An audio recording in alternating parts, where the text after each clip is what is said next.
So as you can see, I'm sitting in a different position for this one. Well, this will be a permanent move as I actually received my new couch.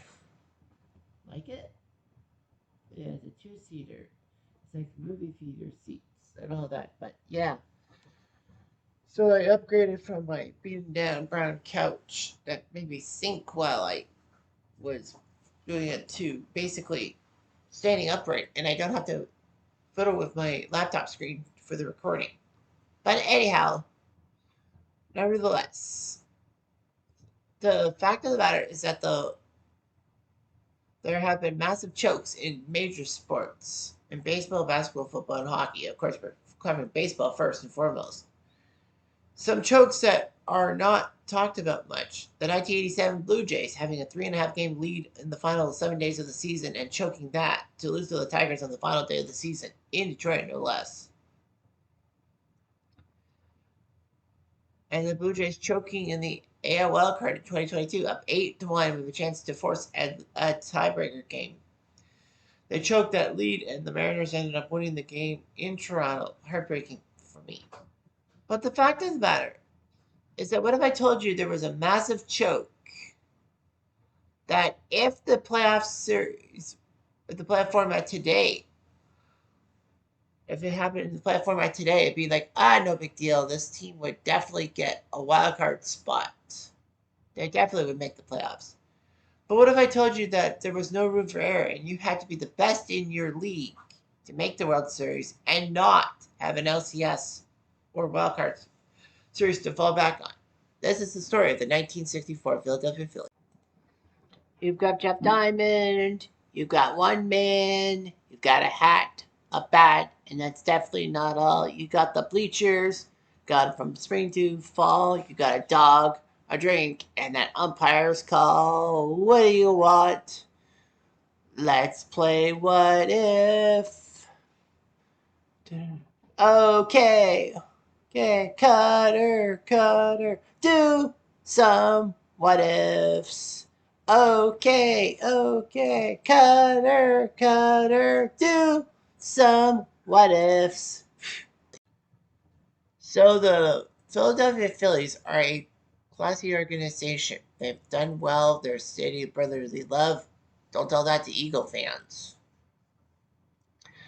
And the fact that Philadelphia, surprisingly, as I kept saying in other videos, was that they were the 16th and final franchise of the modern every franchise that started in 1901. They were the last franchise to win a World Series. In the American League, you had, of course, the Red Sox, the Yankees, the Browns slash Orioles, the Tigers, the White Sox, the Indians franchise, the A's franchise, and the Senators slash Twins. In the National League, you had, of course, the Phillies, the Braves, the Cardinals, the Cubs, the Pirates, the Giants, the Dodgers, and the Reds. So those 16 franchises. And people forget that Philly was the last one of them. They started out life in 1887. Well, they weren't in the modern NL until 1901. But it doesn't matter. Philadelphia was looking for a title. 1915, they went to the finals against Boston and were a stepping stone to the Red Sox. Philly was struggling mightily. They had a great hitter in Chuck Klein for many years, but they just couldn't get out of their own way and out of the basement. Were playing in Shibe Park, which was this big park with this big right field wall that had a big Life Boy soap advertisement that says the Phillies use Life Boy, and then some smart aleck put, and they still stink. The Phillies really stunk and all that. 1950, the Whiz Kids actually shocked the world as Dick Seisler hit a massive 300 home run in 1950 to take down Brooklyn. And in his stutter, he says, "How do you like that?" The Phillies would go on to face the Yankees in the World Series, get their asses handed to them by the 1950s Yankees. Philly would struggle mightily along. They would have some good pitching and all that. Of course, Steve Lefty Carlton was a great pitcher. The Phillies by the mid 70s picked things up. Sure, they didn't get to the World Series, but they got to LCSs, so that was pretty impressive. In 1980, they reached the promised land. 96 years after they started life as a franchise, they win the World Series against the Royals in 6 games, winning Game 6 in Philadelphia, which was a perfect fit. Philly would go on to try again in 1983 to win the World Series, but failed, losing to 5 games the Orioles, and of course the Wheeze Kids to come. Philly would rebuild, and by 1993, with their throwbacks, as they call them, like a modern gas house game, they pulled off the feat. They won the NL East. They shocked the Braves in the NLCS, and I did a video on the 93 Braves. What if they had taken care of the Phillies? And then, of course, they went to the Blue Jays, gave the Blue Jays a series. Yes, it was 6 games. But hey, the Phillies put fear in the Blue Jays in Game 4, and the Jays just had to score 6 runs in the 8th inning to ruin it. And of course, Joe Carter's home run. The Phillies would get back to the World Series in 2008 with the dominance of Brad Lynch, who did not give up a safe opportunity in the regular season or postseason. The Phillies won the championship in Harry Kalas' last year of broadcasting. Nevertheless, the Phillies have been dominant in a sense. They've been decent the past 15 years, but they haven't had a title since 2008. But let's talk about the 1964 Phillies and talk about the biggest choke of all time, because there have been chokes in baseball history, including the Yankees choking a 3-0 series lead to the Red Sox in 2004. But the 1964 choke is better. Now here's the story about the 1964 Philadelphia Phillies, the 82nd in the franchise's history in Philadelphia. They were tied for second with the Reds. They won 92 games, which was not enough. They needed 93 to take out the Cardinals for the NL pennant. And of course, at the time, before 1969, you had to win the AL or the NL to make the World Series. No wild cards, no nothing. They played at Connie Mack Stadium. That's what Shibe Park was named for. And Shibe Park closed in 1970. The team is notable for being in first place in the National League since opening day and then having an unthinkable collapse through the final 2 weeks of the season. The fold of 64, as they call it. In the offseason, the Phillies would trade Don DeMater and Jack Hamilton to Detroit for Jim Bunning and Gus Triangles.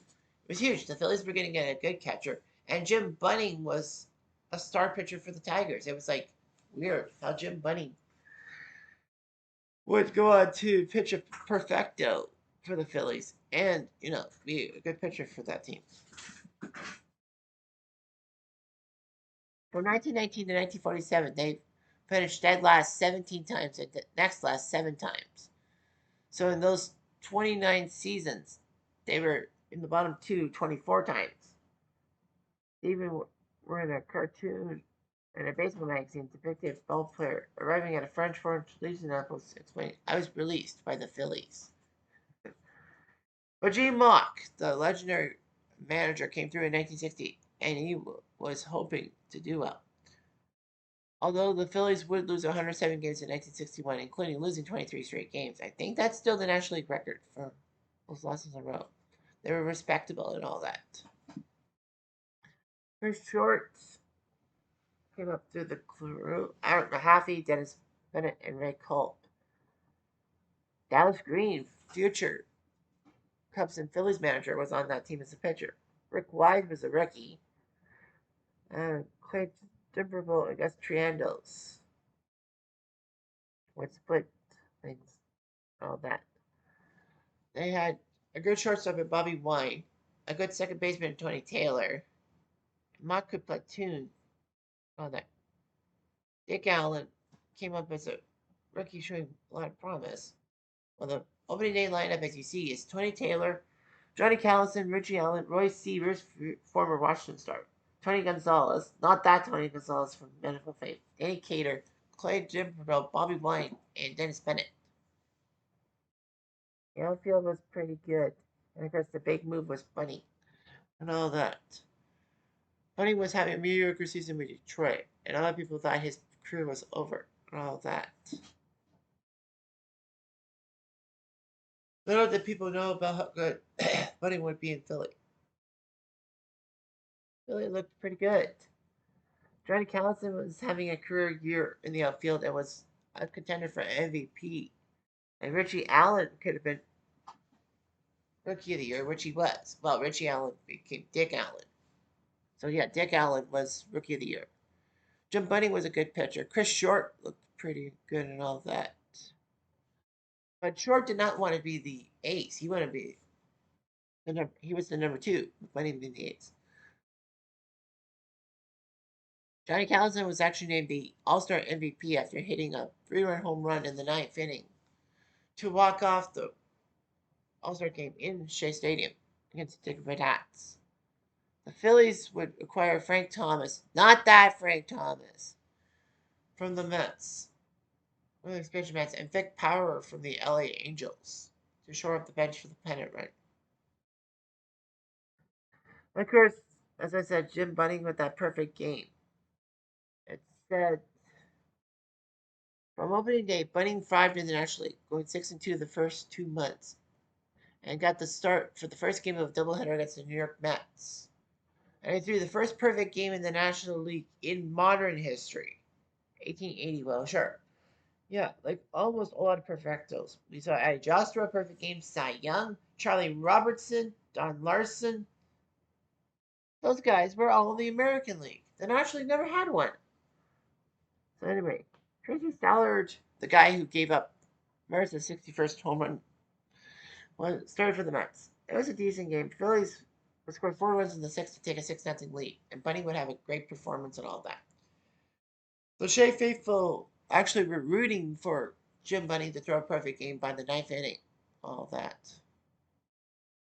And he was, what was a father of six on Father's Day, and it was perfect. Anyway, the Phillies had a 5.5 game lead on the Reds by September 1st, and they were in cruise control. TV Guide actually had a World Series preview issue with a photo of Connie Mack Stadium, aka Sharp Park. The Phillies had split a doubleheader with the Dodgers, so that meant they were up by 6.5 with 25 to play. But then things start to go wrong. Frank Thomas broke his right thumb signing to second base. Ray Culp would be hurt with his right elbow. Dennis Bennett would have a sore arm. Art Mahaffey would have trouble.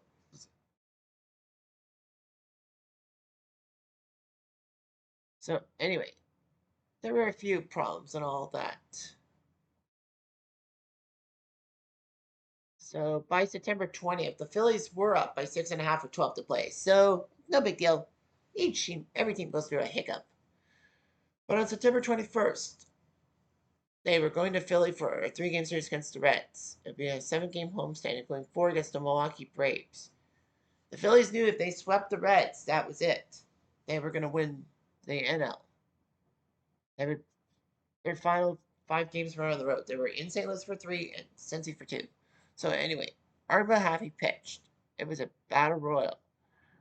And then in the 6th, Chico Ruiz hit a single. And then Fata Pinson hit a big ball. Ruiz went to third, but Pinson got thrown out at second. So, okay, runner on third, went out. Frank Robinson came up to bat, and he was a Red, remember at the time? He struck on the ball, strike one.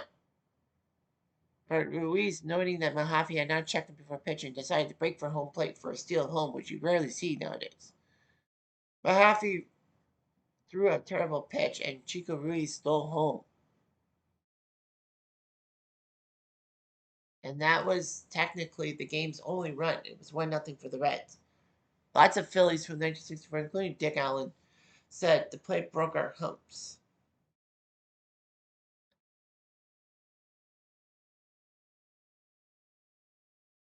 Regardless of that, the Phillies would lose to the Reds the next night as Chris Short was taken out in the 5th inning. Dennis Bennett would only last 6 innings with a sore arm, and the Phillies lost again 6-4. So the lead was down to 3.5. Okay, no big deal. Just got to win some games against the Braves. Bunning pitched game 1 of the 4-game series against Milwaukee. Joe Torre, yes, that Joe Torre, had 3 RBIs, including 2 triples, and the Phillies lost 5-3. Chris Short would only pitch on 2 days rest the next game and lost.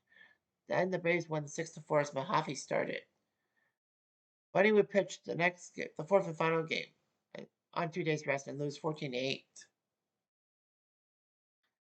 The Phillies were now in second place because they had lost 7 in a row, and the Reds swept a doubleheader, so that means they were up by 1, with the Cardinals a game and a half behind. Philly had to travel to St. Louis to play the Cardinals. Unfortunately, though, they lost to Bob Gibson 5-1, and then lost the subsequent 2 games.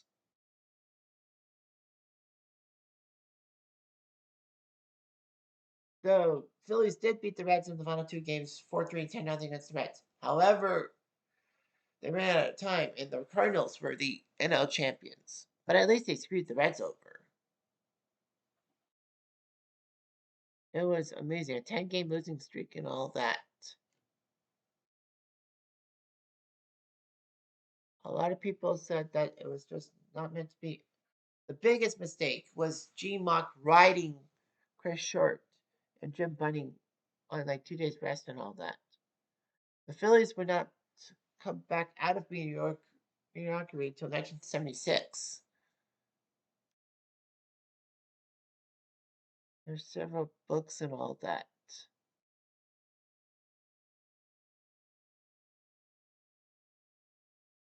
Yeah, there was a big book, 1964 Phillies, the story of baseball's most memorable collapse. All that. So yeah, the Phillies were trying so hard, but they fell short by 1 game against the Cardinals.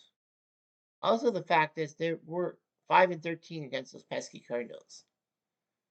So September was when they really fell flat. They started out so fast too. You had pitchers like David Dennis Bennett, the Bennett brothers, Jim Bunning, Ray Culp, Ry Duran, the inspiration for Wild Thing from Major League. Dallas Green as a pitcher, yeah, that happened. Art Mahaffey, Ed Roback, Bobby Shantz, 1952 AL MVP for the A's. Chris Short and Rick Wise, good pitchers.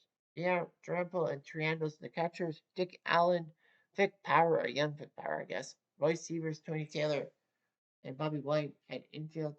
Johnny Callison, Danny Cater, Russ Covington, John Hertzstein, and Cookie Rojas in the outfield. No, they had some very good players and all that. Buddy won 19 games, but man, a few more wins would have been nice for the team, especially with the fold happening. But that's what happens when you don't finish the job. Anyway, what if the Phillies did take care of business and go on to the World Series against the Yankees? Let's find out. So the Phillies were in tight. So if the Phillies had beaten everybody, like they said, they would have Jim Bunning on rest, and he would face Whitey Ford in Game 1 of the World Series. The Phillies are at home due to the fact that the World Series would rotate between AL and NL, and Philly won home field advantage for games 1, 2, 6, and 7. So at Connie Mack Stadium, this is the starting lineup, I think. That sounds about right to me, Jeff. All right. Game 1 sees the Yankees take it to the Phillies 2-0. It was tight till Pepitone walked. Bobby Richardson grounds to the shortstop. They get Pepitone, but can't get Richardson. No big deal. Cleve Boyer comes into the game third base and hits a 2-run home run to right center, making it 2-0, making Ed Roback pitch. The Yankees surprisingly would put Reddick into the ninth inning as he gets Callison to ground out to first, Covington to play short, and Hertzstein struck out swinging. But he went 6 1/3, gave up those 2 runs, and then Ed Roback and Dallas Green came in to pitch. Whereas the 64 Yankees, Ford went 8 innings, decided not to risk his luck, and then Hal Reddick came in. So the Yankees win game 1 2-0. So Mel Stoudemire would start game 2 for the Yankees, just like in real life, and Chris Short game 2 in Philly. And the Phillies would again fall 3-1. As Johnny Callison would ground out the third score Tony Taylor, make it 1-0. That didn't last long. As in the fifth, Bobby Richardson singled. Cleve Boyer popped out. Miles Stoudemire has a sacrifice bunt to get Richardson the second. Then Tom Tresh doubles to score Richardson. And Phil Lintz, the guy with the harmonica, he had a double to score Tom Trash. 2-1. Richardson would have an RBI ground and make it 3-1. The Phillies were in deep trouble. Short pitch 6, Roebuck and Green. We finish it off. Mel Stoudemire, 9 innings of work for the Yankees. So on to Yankee Stadium for Game 3. As Jim Bouton would pitch this game, and it would have to be Dennis Bennett. So Dennis Bennett pitches Game 3 against Jim Bouton. And in this game, the Yankees thought they were good. They were 10-4.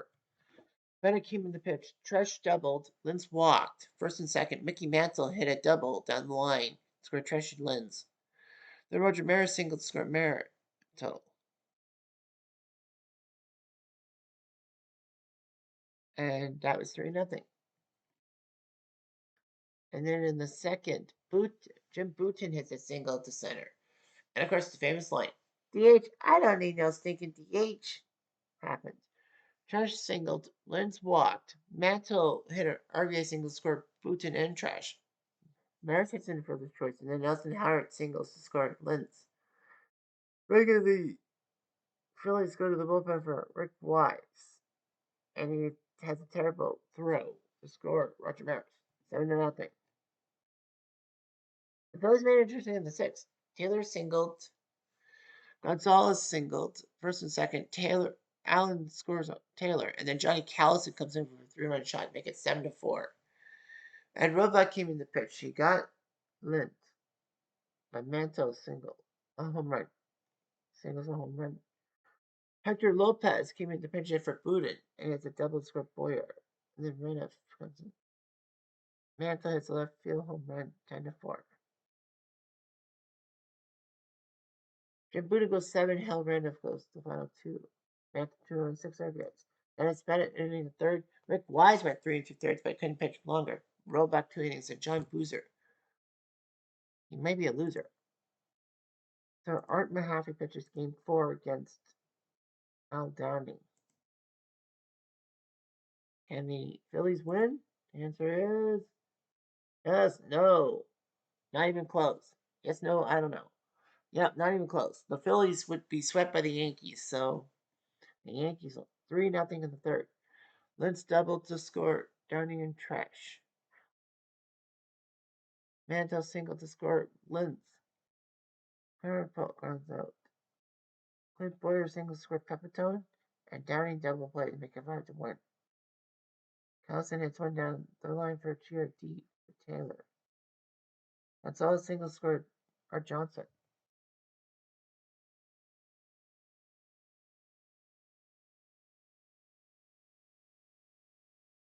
Maris hits a triple in the 7th, score Mantle after Dallas Green comes into pitch. 6-3. Dick Allen home run. Callison walked.